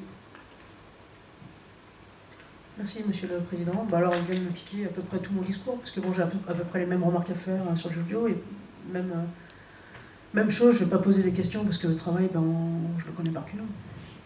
Maintenant, au niveau encadrement, donc il y a des aspects recherche qui ne sont pas toujours évidents, surtout quand il faut passer à la valorisation, aller jusqu'au bout, on fait des choses, mais Giulio, il a géré ça super bien. En même temps en entendant et en même temps en défendant son point de vue. En même temps en faisant les choses bien et en même temps en allant le soir, j'imagine, ou chez lui, continuer à approfondir encore, aller toujours plus loin, fabriquer les choses, les tester, les faire avancer. Donc merci Giulio pour cette Merci. collaboration sur les 3 années. Merci beaucoup. Merci pour la Sophie et Damien. Merci Bruno. Moi je vais m'associer à tous mes collègues. C'est presque 3 ans de thèse, c'était une superbe collaboration ensemble. J'appuie surtout David qui se fait tout petit tout là-bas. C'est vrai qu'un encadrement, c'est quelqu'un qui veut aller rapidement, c'est quelqu'un qui freine. C'était plutôt moi dans certains cas pour essayer de vérifier qu'il y avait une approche théorique, une validation. Je suis très heureux de voir qu'au final, tu nous as montré que tu pouvais, que fonctionnellement la main était là, que ce travail il est vraiment à la fois théorique et expérimental, et c'est ça qui me plaît. J'adore l'expérimental, j'adore ta façon d'aborder finalement ces problèmes. Et, alors je vais me faire un peu différemment que mes collègues qui n'ont pas posé de questions, et je vais essayer de rebondir un petit peu à une remarque de Véronique. Oui. C'est que tu as dimensionné pour faire des gestes positifs, mais finalement qui sont positifs pour la culture visuellement européenne. Exactement. Est-ce que dans tout ça, il n'y avait pas des craintes que les gestes positifs que l'on voulait faire soient des gestes négatifs, par exemple pour la communauté japonaise, ou que des gestes positifs japonais soient oubliés? Est-ce que tu t'es un petit peu posé cette remarque-là? Oui, dans l'ensemble des gestes qu'on avait considérés, effectivement, on était orienté européen, mais en même temps, on essayait de garder des gestes assez neutres. On ne s'est pas tombé sur des gestes qu'on sait être connus vers notre culture, pas très sympa, un peu aussi offensifs. Donc, effectivement, dans certains cas, il peut les faire, mais on ne les fera pas. Ou tu ne nous les montreras pas comme tenir une paire de ciseaux qui avait été censurée. Oui. C'est vrai que pour explorer les capacités, je vais utiliser des objets que normalement on utilise, mais qui si un robot utilise, ça pourrait gêner les publics, donc c'était censuré comme tu disais. Voilà, donc je te remercie à nouveau pour tout ton travail, toute ta disponibilité, puisque aussi c'est le travail de chercheur, c'est dans la semaine avec David et parfois le week-end pour finir d'écrire. Et je redonne la parole à Bruno. Merci beaucoup. Merci Damien. J'ai aussi des questions. Je peux les proposer en anglais ou quand même en italien. J'ai changé la tête. C'est un petit peu facile pour moi pour les sujets techniques. I also share the same appreciation by the members of this jury. I really enjoyed reading your document. Thank you. And I think the presentation was a very nice compliment because I mean this is a thick document, very well written, you know, also for the mastering of the English language. I really enjoyed, and I also like, you know, just the crispness of presentation and the fact that you were able to convey all the technical messages without making it boring, because sometimes, Yes, you know, that was the idea. absolutely, and I think you succeeded. I really enjoyed, and many of the technical questions have been addressed. Maybe I only have just two small ones, and maybe a general comment, or maybe could be a curiosity. You mentioned about the possibility of using impedance control, and then if I read your analysis about the limits of this proof of concept prototype, you also highlight that since you have back drivability and low values of the motor torques, then for as far as safety is concerned, maybe impedance control is not needed, or just I think, you know, it was a sort of disabled. Yes. So Yeah. do you have any further comment regarding, I mean, because you mentioned that maybe you would need to get better gearboxes. So, I mean, what is your feeling about, you know, embedding impedance control into the next stage of your prototype? It depends. If we want to keep exactly the same structure that is very high back drivable, probably it's not necessary. So for simplicity, probably I would get rid of it. But at the same time, it's nice to have it, nice to have developed it, ready to use if we want. We can just deactivate it on board on our motor, on our car motors. Yeah. The idea is, if at a certain point, for any reason, the actuation will change and it will become less back drivable, that's probably different, of course, different approach. In that case, impedance control will be extremely necessary. So that's the idea. There is, where I've done it, we will use it if necessary. As you said, as I also wrote, it's like a second stage of backup for security, for safety. So there are two: highly back drivability and low force, and at the same time there is also this impedance control. You can deactivate it for a moment; it works exactly as it were there, in the sense that for motors are low power, actuation is very low. You can we can try it later if you want. You can try to close the fingers. You play with them as if there was impedance control.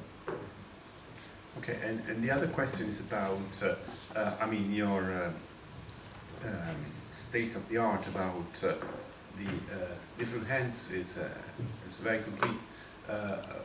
You certainly know that there's been a sort of trend into the design about using a kind of minimalist approach. Yes.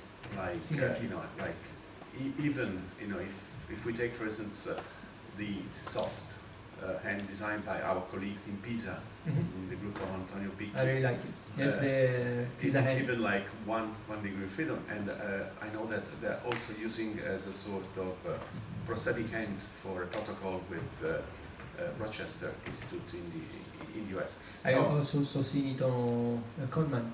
That's right. So yes, the soft hand. I mean, like, I mean, this is a question probably for you as well as for David and the colleagues at the Baran SoftBank. I mean, what is your? I mean, because this piece of work has definitely an industrial perspective, because, you know, it was a project developed together with the company. I mean, what is your personal viewpoint, and whether you can tell? I mean, what may happen in the near future in terms of designing anthropomorphic hands or like minimal hands for Romeo or for the future humanoid robots? I think that if we only focus on grasping, that's wonderful. I mean, I really like this hand. I try it by person, like I don't know. You've seen it. Yeah, there is the one with an handle. You can pull the trigger. You actuate the motor, and it takes a lot of objects. The point remains: how can we do gestures? That for us is pretty important in the sense that if we can do some gestures that I understand, I feel like more comfortable with it. I create like a link with the robot more than the idea is to reduce at the most the actuation system. So it's complicated in the sense that if we remain in sizing or in grasping, sorry, yes, I like this approach. I like this trend. But if we want more interaction with humans, then there is still a limit, and that can be a way. Maybe there will be others, but high simplifications will be difficult to preserve. You anticipated my question. I was going to ask you about the synergies versus and also because I mean, as we Italians know, I mean, we talk a lot with gestures. It's so we make use. I think as a future suggestion for future investigation, it might be good to also investigate. I mean, sometimes we also make gestures using the arm and the hand. True. The body itself. Yes, the body itself. So I think it would be nice, whether this might have an impact. I mean, the key analysis for emotion. I really like the taxonomy. I really like, just as the name and the goal. So this might be used to extend this concept of emotion to the arm plus hand, and whether the design of the hand could ultimately be revisited with a goal of achieving gesture and emotion for the whole, for like a whole arm hand, whole hand manipulation also with the arm. It is so true that sometimes, if we consider the body and the arm itself, sometimes the hand has a less priority in the sense that sometimes using the whole body you can already give a message. So this is interesting in the sense that yes, if you want to simplify, maybe you can think about all the rest and follow that lead. Yeah, it's interesting. And in this, maybe in that case, using synergies might be, just like for the arm and hand. I think it's. I feel it's maybe it's worth, because then you would identify those degrees of freedom can be controlled. Despite the fact that the hand has 20, 25, just as many degrees of freedom as you can have. But this would simplify also the trajectory generation of some kind of natural motion for the arm plus the hand. Yes. And then I have a final comment as kind of curiosity. I mean, I noticed that you published this work into a conference paper at ICRA 2015 in Seattle last year. And I'm also aware you kindly sent me the IRIS, or I think it was you or Damien, the IRIS paper, which was last week. Now, I mean, are you working on any journal submission, or was it intended to, just to finalize the results of this thesis into journal submission? It's this is not, don't take it as a criticism, because I think the document speaks by itself in terms of, it's cogent and it's thick and it's, well documented. But I wonder whether maybe you were influenced by the fact that you were doing a thesis in cooperation with a company, and maybe from the company side there was kind of less interest to publishing, to disseminating, or to disclosing, let me say, just some kind of prototype work to the community. So I'd like to know more why this was not published in maybe in other conference proceedings, or just as maybe soon in the future in a journal. I'm very critic about myself, and I thought it was not the objective to there was not enough to publish in a journal. But that's because I never wrote in a journal, so I was not confident in that sense. And on the other side, there were a lot of things to do, and I've seen already the time it takes to write a paper. I have no idea about a journal, so I didn't consider it. It's something that we can think, but that's why for the moment that has not been written. So that there's no influence whatsoever from the company not to prevent publication and dissemination of scientific results? I'm proactive in Aldebaran to have a relationship with the university, and I am myself a PhD. So, we have the right. It depends if we are some secret. But during consulting paper, we don't have the right to publish. So, here he was a PhD student, and he had no right to write paper during his 3 years. So, we complicated until the robots go out. But on this work, It's everything open. it's right. It's not a secret. Okay. And we have a patent. So Yeah, there's a patent. Yeah, it's a patent. Merci encore. Thank you. Merci. Il y a des questions de la, avec Jacqueline, docteur vous voulez dire? dans la... Une démo peut-être? Non, une démo d'abord. C'est bon. J'ai un peu appelé mon assistant. des mots. Alors, attendez, je vais me mettre de l'autre côté.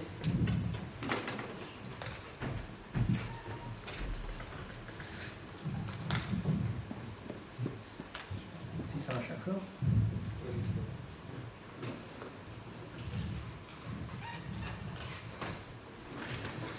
Alors, avec tout le monde voit. Bien. Je vais activer la stimulus, je vais vous montrer quelques gestes. Je vais préparer un ensemble de gestes. Mix of gestures. On va déjà là, c'est ça. Ça, je peux préparer aussi.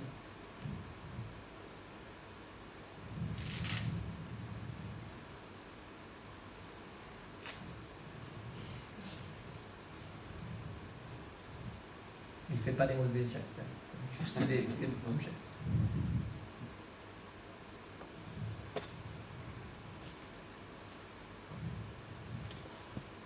Voilà. Maintenant, je peux aussi la contrôler avec les gants. J'espère juste que c'est bien les gants avec la chemise. On verra.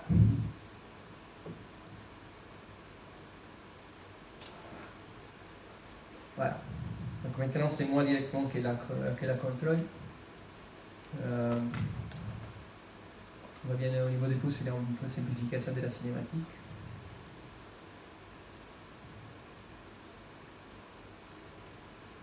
Ta-da-da-da.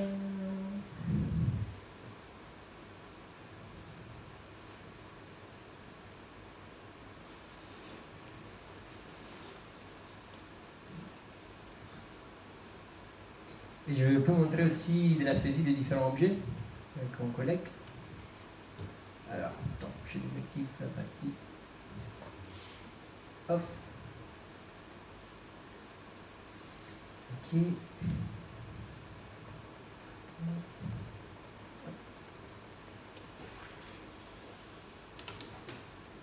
Je enlève juste les gants. C'est plus confortable. On part à saisissant directement la main des Nao. Je vais passer un peu les témoins, c'est ça? On passe les témoins, je peux dire ça comme ça. Alors, je ouvre la main. Après, je m'approche en fait avec juste les gestes, donc l'actionnement emotion, et après, hop, j'active la partie des saisies. Donc là, ça bascule d'un système d'actionnement à l'autre. Il s'adapte à la forme. Et après, je les relaxe. Donc, je donne 0 au système de saisie. Et on va réouvrir la main. Donc là, hop. Et vous voyez, il y a un petit problème de flottement ici. De temps en temps, ça reste. Ils peuvent vous montrer les autres objets. Là, dessus. Ok. Ou sinon, aussi la chaque. Donc on s'approche toujours avec les systèmes emotion. Après, hop, mettre stiff, système de grâce, et on actionne. Voilà. Après, je vais relaxer. Je laisse la partie de grâce. Hop. Et on réouvre la main. On a différents objets. Hein. Vous voulez la bougie, il y a un objet spécial que vous voulez en particulier? Oui, oui, c'est ça. Oui, oui, bien sûr.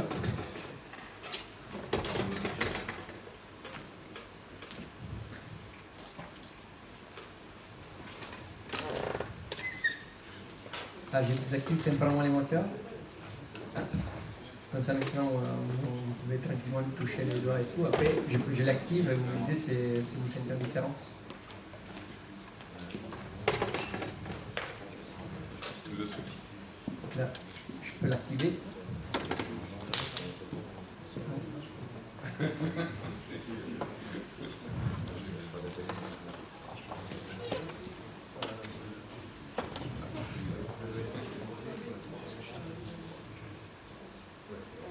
Donc maintenant je peux l'activer. Hop, là ça active et je lui dis de s'ouvrir. Maintenant vous pouvez aussi l'embêter. Là ça active.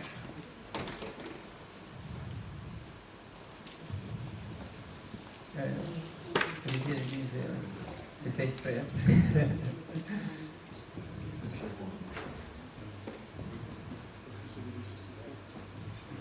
On peut même la faire bouger pendant que vous la séchez. Je lance les gestes. Non. En fait, ça, c'est les mouvements que c'était demandé pour la saisir des objets. C'est ça.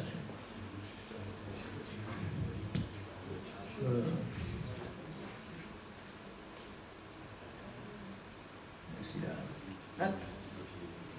Ouais, vous pouvez bouger pendant qu'elle bouge, je sais.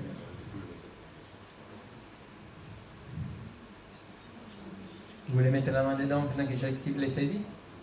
Oui? Oui, c'est bon. Alors. Donc là, il s'approche juste avec la partie émotion. Maintenant, je vais donner aussi, hop, partie saisie. C'est pas fort. Hein. Ça va? Vous sentez encore les doigts?